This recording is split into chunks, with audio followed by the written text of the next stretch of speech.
Hello there, and welcome back to War Thunder. So, since we are a bit masochistic, we are again playing something French today, and I welcome you in the one good battle that I had in the Galissionnière, the new French light cruiser in this update, at battle rating 5.7, rank 4 in the tech tree in its 1941 configuration, being the lead ship of its own class, and being the successor in the tech tree of the Mille Bertin, which has basically the same armament, and yeah, is at battle rating 5.3.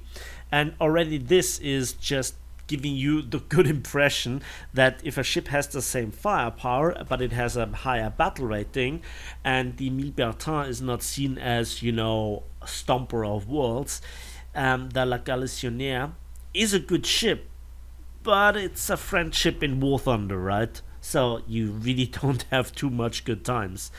And yeah, it has the same battle rating as the premium heavy cruiser, the Dupleix, which is of the Syphon class in its 1942 configuration, whereas in the tech tree ship of the Syphon class, the Colbert, is also in its 1942 configuration, but a battle rating step lower at 5.3.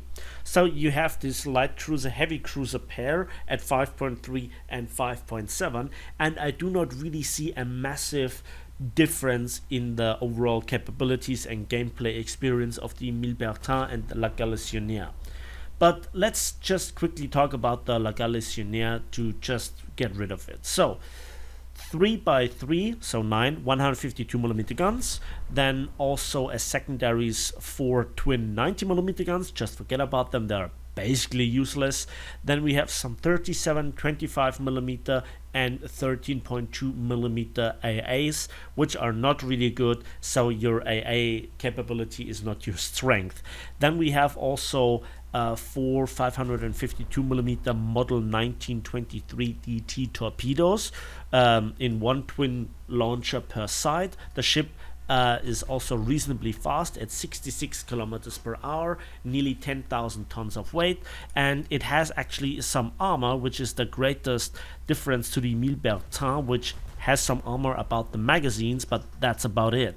So the La Galissionnière has a main belt of rolled homogeneous armor of 105mm, which is roughly the same armor that you get on ships like the Deutschland class, the Graf Spee, and also just slightly less than the British light cruiser, the HMS Belfast, which sits at the same battle rating but has 12 6-inch guns. And what really kills the ship for me is then the firepower drop off, to which we'll come in a moment. The deck is 38mm, the barbette is at its lower end 70mm, the higher end 95mm stick, turret faces are 100mm stick, the bridge has 95mm, and that's about it.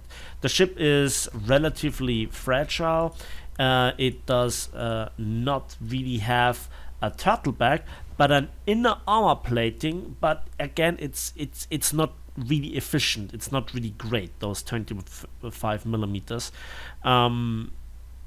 so it doesn't really show. So in a firefight, don't rely on your armor despite the promise of the numbers. So then we come to the good side of the firepower, namely that your 152mm or 6-inch guns have all three shell types. AG, which is nice, 909 meters per second muzzle velocity, 5.2 kilograms TNT charge, 42mm of penetration, that's your stock round, and it might deal with patrol boats, but not even destroyers can be reliably damaged. The tier 1 upgrade, the SAP has 3.7 kilograms. In comparison, for example, the Helena has shells of nearly 6 kilograms of TNT. So yeah, you also don't have the greatest of penetration. At 5 kilometers it's only 99 millimeters. And then your AP is a tier 2 upgrade, 840 meters per second mass velocity, but less than 1 kilogram of TNT, 866 grams to be precise, and at 1 kilometer 307 millimeters of penetration, 5 kilometers it's 216, and at 10 kilometers it drops off to 144 millimeter. Now that's not too bad for 6-inch guns, but there are better 6-inch guns out there. There are ships that have a faster reload and or more guns that you face on a regular basis. So the big problem is that you have, when it comes to the rate of fire, only 9 guns. Now that's not too bad, and I like ships like these that promise some early step in improvement from, you know, really old light cruiser designs to a more modern layout. You have 6 guns facing forward, and you have a reload of at best 8 seconds. However, you only have ready ammunition in your turrets of 30 rounds for 3 guns. You have a fast rate of fire, quote unquote, fast rate of fire of 8 seconds for 9 guns for 10 salvos.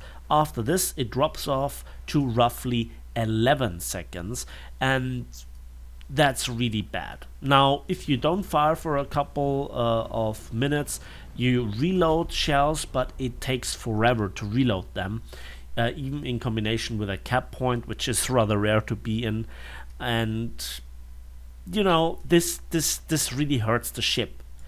It's not terrible, it's not awful, but it just hurts the overall what you think about the ship it should be capable of. Again, there are many light cruisers that have 6 seconds of reload, that have an equal number or more of those guns, don't have the drop off with the ready rack, and have just a better armor layout sometimes. The ship is relatively squishy. You don't have the Alpha Strike, you don't have the DPM, you don't have the AA. Your only saving grace is that you have a float plane where you can cap, but it's on a catapult mounted on the rear turret facing the other side. So if you want to fly with your plane where you want to also shoot, you have to turn the rear turret 180 degrees before you can launch, or you launch in the other direction and try to turn around with this plane, which is not really that fast and that impressive. But it's not a bad ship, I want to make it clear. It's a good ship, but it has the misfortune to be in the French tech tree in War Thunder. It just has quite a bit to bite. Now, what I really dislike is that ships like these are common in War Thunder, and they all do not really have a good time facing heavy cruisers, overpowered light cruisers, and battleships. You know, you can fight 6.7s in this thing. That's just not cool. And you know how War Thunder plays out. You always have more up tiers than down tiers. And after this, the Bretagne, which is then the end of the line ship, which is the successor, if you will, where you also jump 2 ranks, it's not really good. After this, it only gets worse. So stay with the Emile Bertin, try to not get shot, and that's probably the best that you get. It also has the same firepower, and I just would love to duel other light cruisers of similar capabilities, and especially in the British tech tree, I'm thinking about the HMS Liverpool. And for Germany, it is very clear that ships like the Karlsruhe, Köln, Leipzig, Nuremberg, you know, they are very similar in terms of raw firepower. Italy has, for example, the Eugenio di Savoia, and again, I really don't get where the difference in terms of battle rating really is justified between the Emile Bertin and the Galissionnière, because how can you at the same time argue that the Galissionnière has any sort of capability that the Prinz Eugen, which has the same battle rating of 5.7, doesn't have? The Prinz Eugen is has more armor, it has some serious firepower also where it matters, it has much better AA, it has serious torpedo threat. How are they similar? The little bit of 10% speed advantage, that is not really that great, and especially with the American cruisers that you very often have to face, when you have even a slight up tier, it is just insane. And again, you can meet 6.7 battleships. What you're gonna do even versus USS Texas, Nevada, not even thinking about the German battleships and battle cruisers of 6.3, you know, they eat you alive.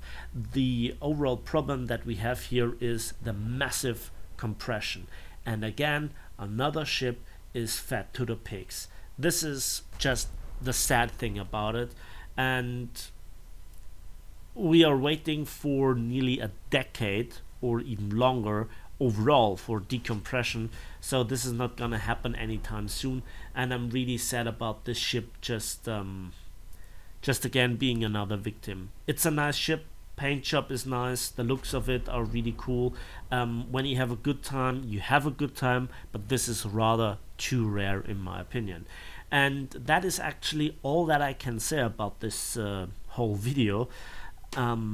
Thanks for listening, thanks for watching. Please give this video a like if it is, subscribe if you want to see more. For you it's just a couple of clicks, for me it means the world. And as usual, we'll see each other on the battlefields, in the skies, and on the waves of War Thunder.